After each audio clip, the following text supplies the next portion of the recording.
Shalom, Bapak Ibu. Apa artinya memulai dengan roh dan mengakhiri dengan daging? Seperti kata Paulus di dalam Galatia 3 ayat 1-3. Hai orang-orang Galatia yang bodoh, siapakah yang telah mempesona kamu? Bukankah Yesus Kristus yang disalibkan itu telah dilukiskan dengan terang di depan matamu? Hanya ini yang hendak kutanyakan kepadamu.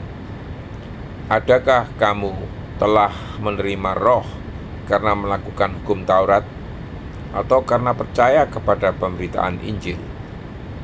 Adakah kamu sebodoh itu? Kamu telah mulai dengan roh. Maukah kamu sekarang mengakhirinya di dalam daging?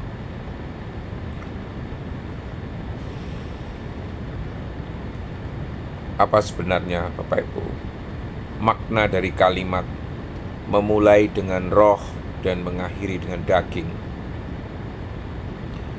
Memulai dengan roh ini mengacu pada awal kehidupan orang percaya yang dimulai oleh iman kepada Yesus Kristus dan menerima Roh Kudus.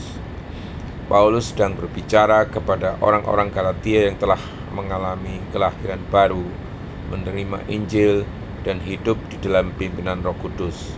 Bukan karena hukum Taurat, Bapak Ibu, ya, tetapi karena iman.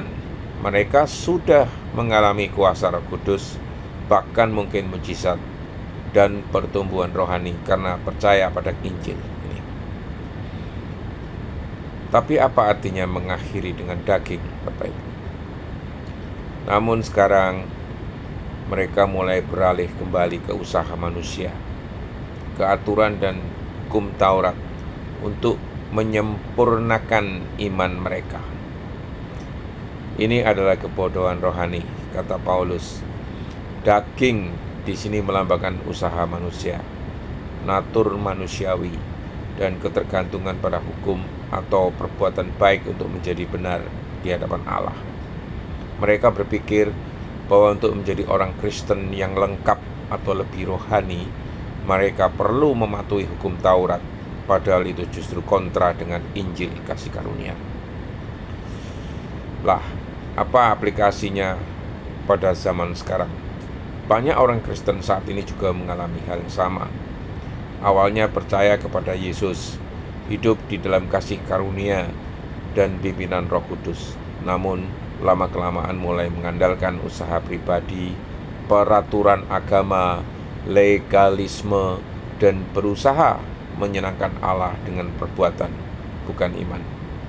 Mereka mungkin berpikir, agar Allah terus menerima aku harus memenuhi syarat-syarat tertentu. Padahal Allah menerima kita karena Kristus, bukan karena usaha kita. Jadi ilustrasi sederhananya begini, Bapak Ibu, ya. Bayangkan seseorang itu naik pesawat karena percaya kepada pilot dan mesin. Tapi saat pesawat di tengah udara, dia panik dan mencoba untuk mengayuh sendiri dengan tangan di luar jendela, karena manusia itu akan membuatnya lebih cepat. Lebih cepat apa? Lebih cepat sampai pada pikirnya. Itu konyol. Seperti orang Galatia, kita diselamatkan oleh iman dan harus tetap hidup oleh iman, bukan dengan kekuatan daging, ya.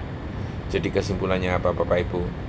Memulai dengan roh dan mengakhiri dengan daging itu berarti awalnya percaya dan hidup oleh Roh Kudus, namun kemudian kembali mengandalkan kekuatan sendiri, kekuatan hukum dan perbuatan untuk diselamatkan atau bertumbuh secara rohani pada pikir mereka.